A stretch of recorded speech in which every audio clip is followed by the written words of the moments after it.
La la la la, la la la la, it's Honors World.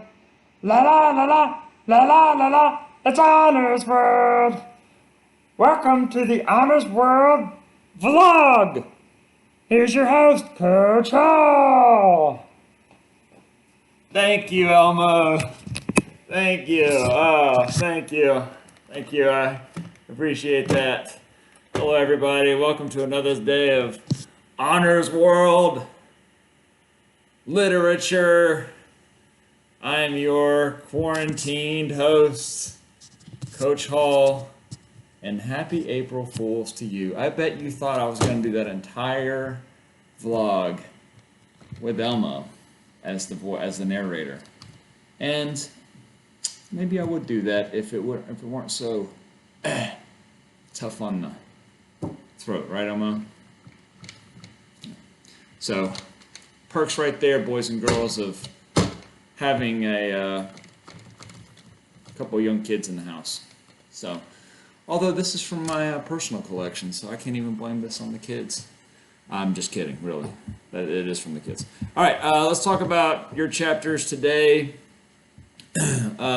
One teeny tiny chapter and one big, a lot chapter. So I actually had to take notes today instead of flipping through the book with you guys like I have been doing the last couple.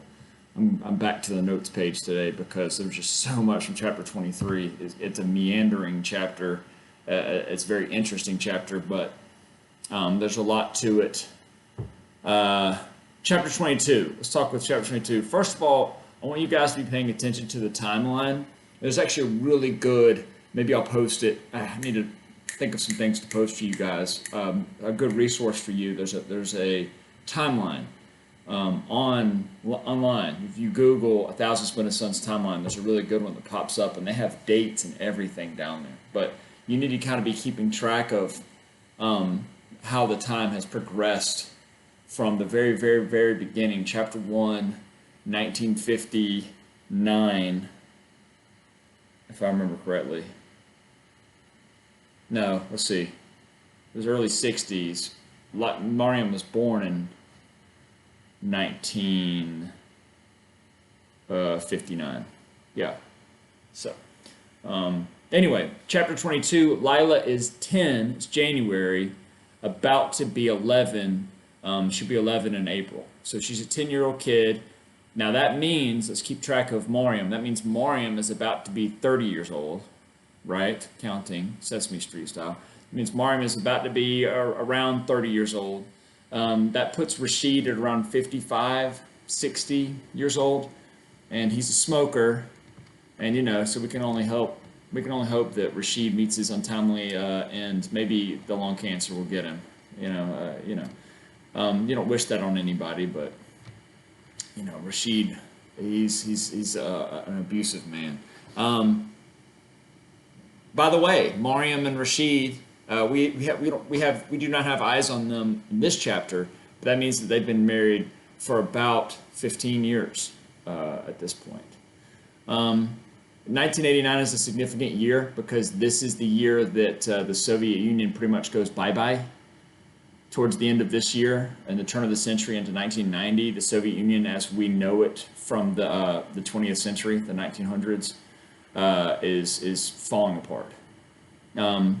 However, as the Soviets are leaving, keep in mind that Najibullah, and you can Google him as well. He's a real person. He's basically a Soviet puppet here. And Fariba, that's not good enough for Fariba. There's no victory there. She needs to see the Mujahideen, okay, the real Muslims, the Islamic group, the Mujahideen, the Islamic resistance, vanquishes the Soviets and Najibullah. So Fariba is not happy here, of course. She will not be celebrating anything here, despite the fact that the Soviet tanks are rolling away.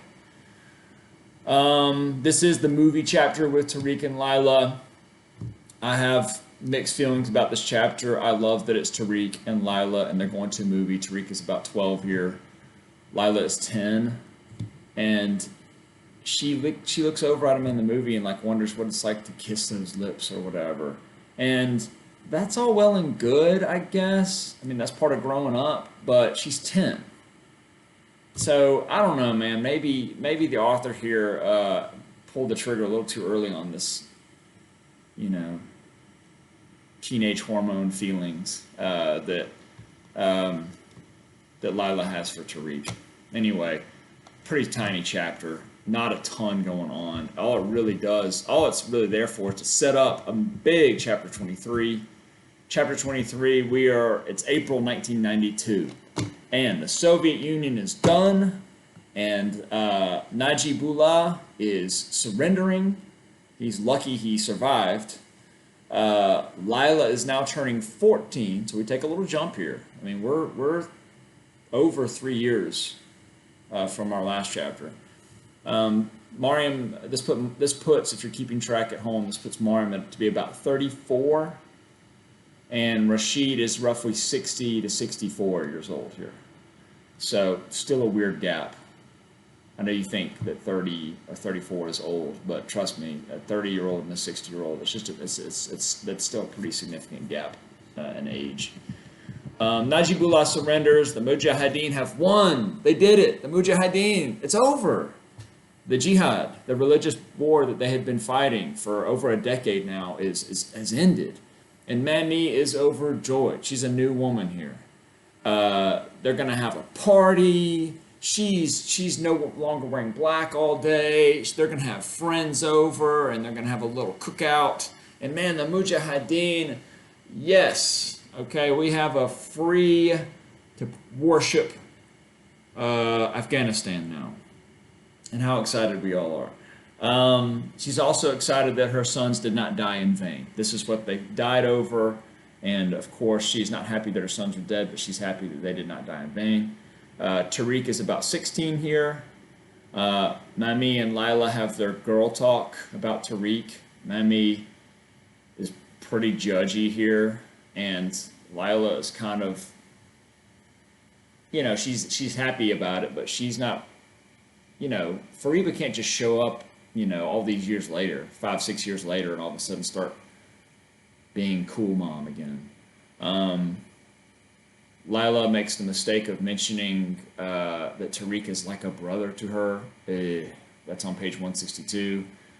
Not a good move. Of course, Fariba takes that super personally, and her whole attitude changes. We do see Rashid and Mariam. They're still together, and we know that because if you look at page 163, they mention very briefly towards the bottom of the page, if you're in the paperback copy, which I know a lot of you are, if you're in this copy right here, Rashid shows up and refers to Tariq and Lila as like a little Romeo and Juliet, basically. He doesn't say that, but essentially is referring to them as a little Romeo and Juliet. Geeti is in the kitchen with Geeti, our friend from school, is in the kitchen here with Lila, and they're having some girl talk, no boys allowed. She has a crush on Sabir. Sabir is an 18-year-old goalkeeper that goes to her brother's school. He's on the soccer team. And Geeti has, a free Afghanistan now. That doesn't necessarily mean that all of the women are free to marry who they want. Let's keep that in mind. But Geeti can dream, as can Lila. Okay, it's a lot of love story stuff here. Tariq only has eyes for Lila, only have eyes for you, as he's smoking in the alleyway. Meanwhile, there's this fight that breaks out at the party. Admiral Masood is kind of the hero to the Tajiks. Tajiks, the Tajiks. And that's what Tariq and his family are, and that's what Lila and her family are, and they're proud Tajiks, and they love Masood. Masood is who Fariba's sons fought for. And there's some Pashtun there that is calling Masood a traitor for selling out to the Soviets. The Tajik disagree, and they think that Masood is the one that got them out of the fight with the Soviets. They would still be fighting the Soviets now if it weren't for Masood. And man, what we see here is, and this is critical for you to understand, and I'll end with this before I go on too long. Yeah, I'm already going to go over 10 minutes. Sorry. But it's a big chapter. Sorry. I broke my rule. I blame Elmo. The Mujahideen splinters here. They can't agree on who should be in charge. Okay, they've won the war, but now is Masood in charge?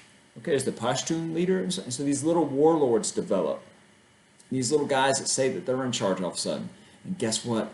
They're armed to the teeth with a bunch of weapons that has been sent to them from Pakistan, the United States, England, all these communist fighting countries that have been backing them. They have all these weapons and rockets. And at the end of chapter 23, we see yet another civil war break out amongst the Mujahideen.